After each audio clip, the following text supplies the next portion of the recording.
Semoga kalian semua dalam keadaan yang sehat, dalam keadaan yang semangat di rumah ya.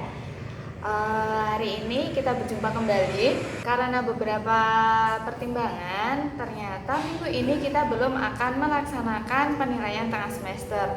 Penilaian tengah semester baru akan kita laksanakan tanggal 15 Maret nanti. Jadi hari ini Miss Tias masih akan melanjutkan materi kita tentang laporan hasil observasi.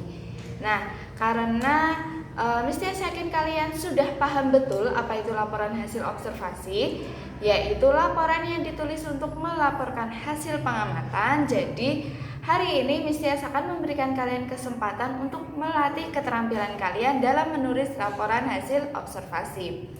Nah, di pertemuan kali ini Miss Tias akan minta kalian untuk melaporkan hasil pengamatan sebuah video. Tapi sebelum itu Miss Tias ingin mengingatkan lagi langkah-langkah untuk menulis laporan hasil observasi yang baik. Nah, pertemuan kemarin sudah Miss Tias sampaikan ya, Miss Tias sampaikan lagi. Kalau kalian ingin menulis laporan hasil observasi, hal pertama yang harus kalian lakukan adalah tentu saja melakukan observasi atau melakukan pengamatan objek penelitian. Nah, nanti sudah ada video yang Miss Tias sediakan setelah penjelasan ini. Tolong diamati, kemudian menentukan judul laporan yang baik dan benar. Kalian tentukan judul laporannya itu nanti apa, kemudian kalian susun kalimat pembukanya. Setelah itu baru kalian tuliskan hasil pengamatan kalian. Itu adalah isi laporan kalian, kemudian tulis kalimat penutupnya. Contohnya sudah Miss Tias sampaikan pertemuan yang kemarin ya. Bedanya kalau kemarin Miss Tias minta kalian untuk mengobservasi buku, kali ini Miss Tias ingin kalian mengamati sebuah video pendek, sebuah cerita pendek begitu. Nah, kalian tulis hasil observasi kalian itu di buku tulis, kemudian kalian foto hasil laporan hasil observasi kalian itu, kemudian kalian upload di form di bawah video ini.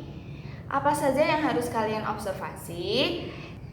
Yang harus kalian observasi apa saja? Yang harus kalian observasi adalah yang pertama tentang videonya. Contohnya durasinya berapa lama, kualitasnya bagus atau tidak, seperti itu. Nah, setelah itu kalian tulis pengamatan dari ceritanya. Ceritanya itu tentang apa, tokoh-tokohnya siapa saja, ada berapa tokoh, seperti itu. Kemudian yang terakhir adalah aspek-aspek yang ada dalam cerita. Aspek itu contohnya pesannya apa, kemudian sifat-sifat tokohnya seperti apa, begitu. Nah, mudah ya, mudah untuk dipahami. Nanti videonya juga durasinya tidak lama, jadi semangat mengerjakan tugasnya. Kalian lakukan dengan sebaik mungkin. Kalian belajar sedikit demi sedikit. Kalau ada materi yang kalian kurang paham, kalian boleh tengok kembali video Miss Tias yang sebelumnya, atau kalian juga boleh mencari sumber-sumber yang lain untuk menambah wawasan kalian. Oke, itu untuk minggu ini. Minggu depan kita akan belajar lebih lagi tentang review materi kalian sebelum kalian menghadapi penilaian tengah semester tanggal 15 nanti. Oke, Miss Tias rasa sudah cukup materi yang harus Miss Tias sampaikan hari ini. Selamat mengerjakan tugas, selamat belajar. Miss Tias akhiri. Wassalamualaikum warahmatullahi wabarakatuh.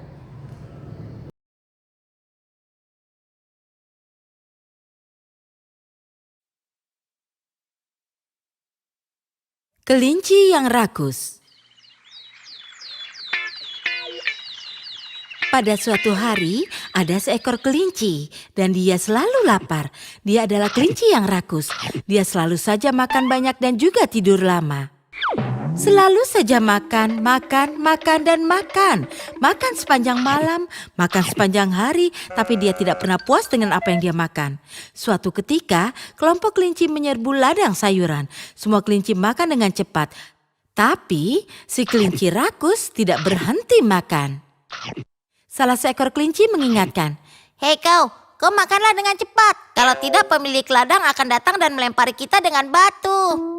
Si kelinci rakus pun menjawab, "Tolong biarkan aku makan lagi, aku akan makan banyak.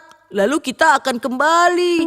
Kelinci rakus yang lapar terus saja makan, makan, dan makan. Kelinci yang lain pun berkata, Hei kau, makan dengan cepat. Lihat itu, pemilik ladang sudah terlihat. Dia akan segera mendatangi kita. "Oh, tidak apa-apa, dia belum sampai di bagian ladang ini. Tolong biarkan aku makan. Aku akan makan lagi, makan dengan banyak, lalu kita akan berlari pulang." Pada saat itu, pemilik ladang mulai mendekat dan semua kelinci mulai berteriak, Lari, lari, pemilik ladang sudah tiba, lari semuanya.